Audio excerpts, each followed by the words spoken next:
નમસ્કાર મિત્રો, હું છું અગ્રાવત કિરણ કુમાર બી અને મારી યુટ્યુબ ચેનલ માય સ્ટુડન્ટ એજ્યુકેશનમાં આપ સૌનું હાર્દિક સ્વાગત કરું છું. મિત્રો, આજના મહત્ત્વના સમાચાર છે કે સરકારી કર્મચારીઓના ડ્રેસ ભથ્થામાં મોટો ફેરફાર થયો છે અને નવા નિયમો પણ લાગુ થયા છે. ચાલો જોઈએ. 7મા પગાર પંચ કમિશનને લઈને કેન્દ્ર સરકારના કર્મચારીઓ માટે એક મોટા અને મહત્વપૂર્ણ સમાચાર છે. સરકારે ડ્રેસ ભથ્થાના નિયમોમાં નોંધપાત્ર ફેરફાર કર્યો છે, જેની સીધી અસર લાખો નવા સરકારી કર્મચારીઓ પર પડશે. તો ચાલો આ નવા નિયમની સંપૂર્ણ વિગતો જાણીએ અને સમજીએ કે તેનાથી તમને શું ફેર પડશે.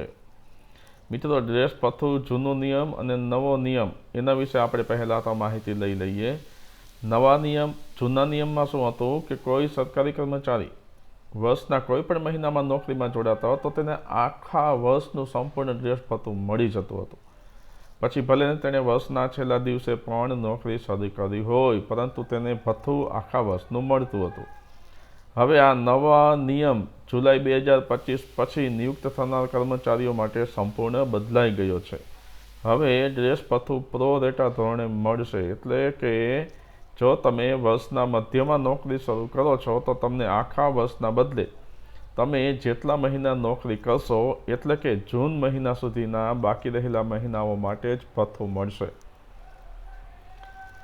ચાલો એક ઉદાહરણથી આપણે સમજીએ કે ધારો કે તમે ઓક્ટોબર 2025માં સરકારી સેવામાં જોડાઓ છો, તો નવા નિયમ મુજબ તમને 12 મહિનાનું ભથ્થું નહીં મળે, પરંતુ ફક્ત ઓક્ટોબરથી લઈને આગામી જૂન સુધીના 9 મહિના માટે જ ડ્રેસ ભથ્થું ચૂકવવામાં આવશે.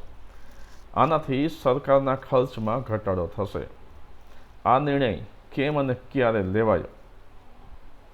કેન્દ્ર સરકારે આ મહત્વપૂર્ણ નિર્ણય માર્ચ 2025માં લીધો હતો, જ્યારે નાણાં મંત્રાલયે આ અંગેનો આદેશ જારી કર્યો હતો. સરકારનો મુખ્ય ઉદ્દેશ્ય સરકારી ખર્ચને નિયંત્રિત કરવાનો છે.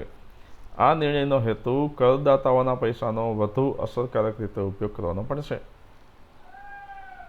ડ્રેસ ભથ્થાની ગણતરી કેવી રીતે થશે?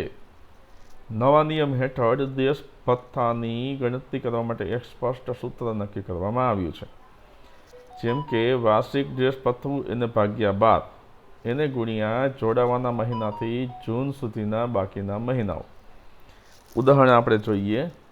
માનો કે વાર્ષિક ભથ્થું છે 20,000, જોડાવાનો મહિનો છે ઓક્ટોબર, બાકીના મહિનાઓ એટલે કે ઓક્ટોબરથી જૂન સુધીના 9 મહિના થાય, તો પ્રતિમાસ ભથ્થું 20,000 ભાગ્યા 12 બરાબર 1,666.67 રૂપિયા થાય.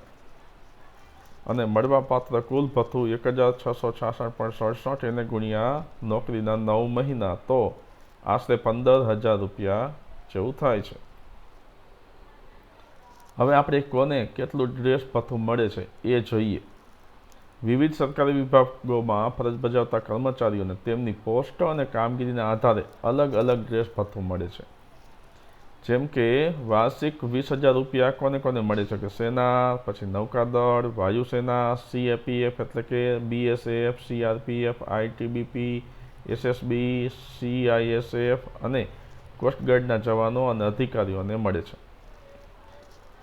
વાર્ષિક રૂપિયા 10,000 ડ્રેસ ભથ્થું મળે છે મિલિટરી નર્સિંગ સર્વિસ, એના અધિકારીઓ, પછી કેન્દ્ર શાસિત પ્રદેશની પોલીસ, કસ્ટમ્સ, એક્સાઇઝ, નાર્કોટિક્સ વિભાગના કર્મચારીઓ, ICLS અને NIAના કાનૂની અધિકારીઓ, રેલવે સુરક્ષા દળ અને સ્ટેશન માસ્ટર્સને મળે છે. એ જ રીતે 5,000 રૂપિયા ડ્રેસ ભથ્થું મળે છે રેલવે ટ્રેકમેન, રનિંગ સ્ટાફ, સરકારી ડ્રાઈવરો અને વિભાગીય કેન્ટીનના સ્ટાફને. હવે આ નવા નિયમની સંભવિત અસરો શું થશે? તો કે આ ફેરફાર ખાસ કરીને નવી નિમણૂકોને મોટા પાયે અસર કરશે. અગાઉ વર્ષના અંતે નિયુક્ત થયેલા કર્મચારીઓને પણ સંપૂર્ણ વાર્ષિક ભથ્થું મળતું હતું, જેનાથી સરકારી તિજોરી પર વધારાનો બોજ પડતો હતો. હવે આ બોજ ઘટશે અને સરકારના પૈસાની બચત થશે.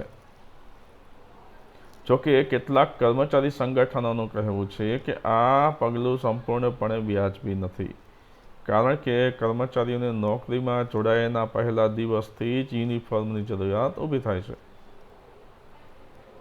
તો મિત્રો, આ હતી કેન્દ્ર સરકાર દ્વારા ડ્રેસ ભથ્થાના નિયમોમાં કરવામાં આવેલ ફેરફારો વિશેની સંપૂર્ણ માહિતી.